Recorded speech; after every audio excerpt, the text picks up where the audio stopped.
dengan Ibu dalam mata pelajaran Pendidikan Pancasila dan Kewarganegaraan PPKN kelas 7 di SMP Dharma Maitreya Bengkalis. Pada kesempatan kali ini, kita berjumpa dalam materi perumusan dan pengesahan Undang-Undang Dasar Negara Republik Indonesia tahun 1945. Baiklah anak-anak Ibu, sebelum memulai kegiatan pembelajaran pada hari ini, alangkah lebih baik kalau kita berdoa terlebih dahulu. Semoga apa yang kita pelajari hari ini mendapatkan rahmat, mendapatkan izin dari Tuhan Yang Maha Kuasa, sehingga bermanfaat untuk kehidupan kita. Berdoa menurut agama dan keyakinan masing-masing. Berdoa dimulai. Berdoa selesai. Oke, anak-anak Ibu, bagaimana kabarnya hari ini? Semoga anak-anak Ibu selalu dalam keadaan sehat, selalu dalam keadaan semangat dan tetap bahagia. Oke anak-anak Ibu, adapun tujuan pembelajaran kita hari ini yang pertama adalah setelah mengikuti kegiatan pembelajaran dengan cara menyimak dan mengkaji dokumen dengan penuh semangat, peserta didik diharapkan mampu.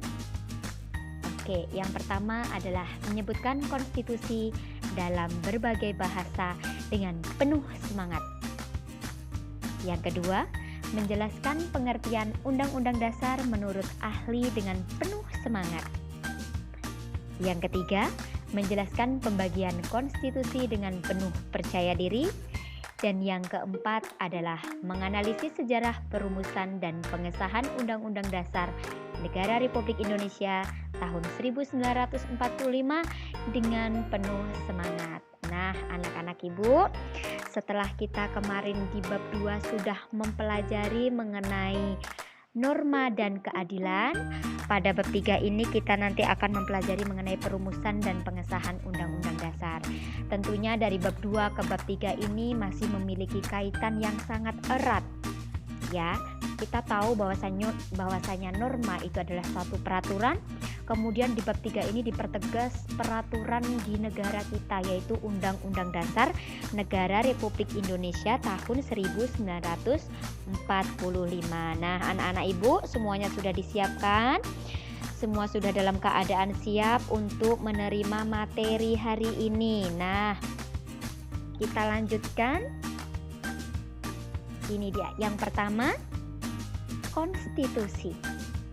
Nah, kita harus tahu terlebih dahulu konstitusi dalam berbagai bahasa. Nah, dalam bahasa Inggris, konstitusi itu adalah constitution. Kemudian dalam bahasa Belanda, constitutie. Dalam bahasa Jerman adalah constitution. Dan dalam bahasa Latin adalah constitutio. Nah, secara umum, konstitusi adalah hukum dasar yang dijadikan pegangan dalam penyelenggaraan pemerintahan negara. Nah, ini dia. Jadi, sekali lagi bahwasanya hukum dasar yang dijadikan pegangan dalam penyelenggaraan pemerintahan suatu negara. Itulah pengertian konstitusi. Nah, yang kedua, kita akan membahas mengenai pengertian Undang-Undang Dasar menurut ahli. Di sini Ibu mengutip pengertian Undang-Undang Dasar menurut E.C.S. Swift. Ya, beliau adalah seorang sarjana hukum konstitusional dari negara Inggris. Beliau menyebutkan bahwa Undang-Undang Dasar adalah naskah yang memaparkan rangka dan tugas-tugas pokok dari badan-badan pemerintahan suatu negara dan menentukan pokok-pokok cara kerja badan-badan tersebut. Jadi badan-badan dalam suatu negara itu kerangka kerjanya diatur dalam Undang-Undang Dasar. Seperti kita ketahui, Undang-Undang Dasar antara satu negara dengan negara yang lain tentu berbeda-beda. Nah, kemudian kita juga mengetahui fungsi Undang-Undang Dasar dalam negara demokrasi. Negara kita, negara Indonesia adalah negara demokrasi. Jadi fungsi Undang-Undang Dasar itu adalah membatasi kekuasaan pemerintahan agar penyelenggaraan kekuasaan tidak bersifat sewenang-wenang.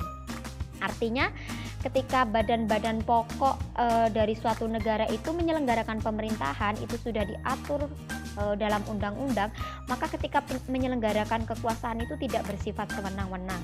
Semuanya harus berdasarkan undang-undang. semuanya sudah dituliskan dalam undang-undang. Seperti itu ya Mas Mbak. Jadi sama dengan peraturan di sekolah kita, itu seperti undang-undang di sekolah kita ibarat kata. Jadi ketika anak-anak ibu memakai seragam itu sudah ada ketentuannya. Ketika anak-anak ibu bersekolah itu sudah ada ketentuannya. Ketika anak-anak ibu bertingkah laku di lingkungan sekolah itu sudah ada ketentuannya. Sama dengan di negara kita, semuanya sudah diatur dalam undang-undang. Nah, selanjutnya yang ketiga adalah pembagian konstitusi. Nah, pembagian konstitusi di sini dibagi menjadi dua, yaitu konstitusi tertulis dan konstitusi tidak tertulis. Kita bahas yang pertama dulu, yaitu konstitusi tertulis. Nah, apa itu konstitusi tertulis? Yaitu adalah aturan-aturan pokok dasar negara, bangunan negara, dan tata negara yang mengatur peri kehidupan suatu bangsa di dalam persekutuan hukum negara. Itulah konstitusi tertulis. Nah, contohnya di negara kita adalah Undang-Undang Dasar itu sendiri, kemudian undang-undang. Kemudian konstitusi tidak tertulis atau nama lainnya adalah konvensi, yaitu merupakan suatu kebiasaan ketatanegaraan yang sering timbul dalam sebuah negara. Nah, contohnya apa untuk konstitusi tidak tertulis ini? Yang pertama adalah pengambilan keputusan di MPR berdasarkan musyawarah untuk mufakat. Kemudian yang kedua adalah pidato presiden setiap tanggal 16 Agustus di depan sidang paripurna DPR. Itulah contoh-contoh dari konstitusi tidak tertulis. Nah, selanjutnya yang keempat adalah materi inti kita hari ini, yaitu perumusan dan pengesahan Undang-Undang Dasar Negara Republik Indonesia tahun 1945. Nah, sebelum masuk ke sini kita harus mengetahui dulu mengenai sidang-sidang BPUPKI. Nah, ini dia hasil sidang BPUPKI dalam perumusan Undang-Undang Dasar. Seperti kita ketahui bersama bahwa BPUPKI itu bersidang dalam 2 periode. Yang periode pertama itu adalah merumuskan ide dasar negara, dan yang kedua adalah mengenai perumusan batang tubuh Undang-Undang Dasar, seperti itu. Nah, sidang tanggal berapa sajakah itu? Yang pertama adalah sidang tanggal 13 Juli 1945. Hasilnya adalah yang pertama mengenai ketentuan tentang lembaga negara. Yang kedua mengenai bentuk negara kesatuan. Yang ketiga adalah sebutan Majelis Permusyawaratan Rakyat. Dan yang keempat adalah membentuk panitia penghalus bahasa yang terdiri dari Jajaningrat, Agus Salim, dan Supomo. Selanjutnya sidang yang kedua yaitu sidang tanggal 14 Juli 1945. Agendanya adalah pembicaraan tentang pernyataan kemerdekaan. Nah, di sini panitia perancang Undang-Undang Dasar melaporkan hasilnya. Nah, pasal-pasal dari rancangan Undang-Undang Dasar berjumlah 42 pasal.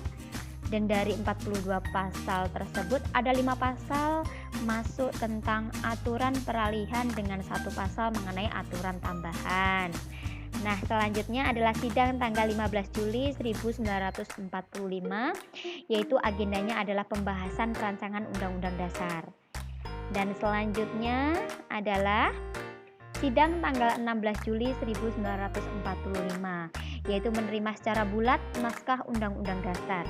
Artinya di sini menerima usul-usul dari panitia keuangan dan panitia pembelaan tanah air.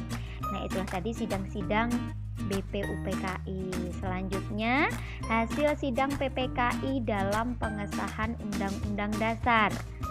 Nah, kalau BPUPKI itu berkaitan dengan perumusannya, kalau PPKI itu adalah pengesahannya. Nah, kita lihat. Nah, hasil sidang PPKI tanggal 18 Agustus 1945 ada 3. Yang pertama adalah menetapkan Insinyur Soekarno sebagai presiden dan Muhammad Hatta sebagai wakil presiden. Selanjutnya yang kedua adalah membentuk Komite Nasional Indonesia Pusat. Yang pertama sekali tadi adalah mengesahkan Undang-Undang Dasar 1945. Nah, kesimpulannya bahwa perumusan Undang-Undang Dasar Negara Republik Indonesia tahun 1945 dirumuskan dalam sidang BPUPKI. Dan pengesahan Undang-Undang Dasar Negara Republik Indonesia dilakukan dalam sidang PPKI. Nah, sekian dan terima kasih Ibu ucapkan. Pesannya selalulah berproses dengan cara yang baik, insya Allah hasilnya akan baik. Dan jangan lupa 5M. Apa saja itu anak-anak Ibu masih ingat? Ya, yang pertama adalah memakai masker, yang kedua mencuci tangan, yang ketiga menjaga jarak, yang keempat menjauhi kerumunan, dan yang kelima adalah membatasi mobilitas. Dan kita sama-sama berdoa semoga COVID-19 segera berlalu dan kita semua dapat melakukan aktivitas seperti sebelum COVID melanda negara kita.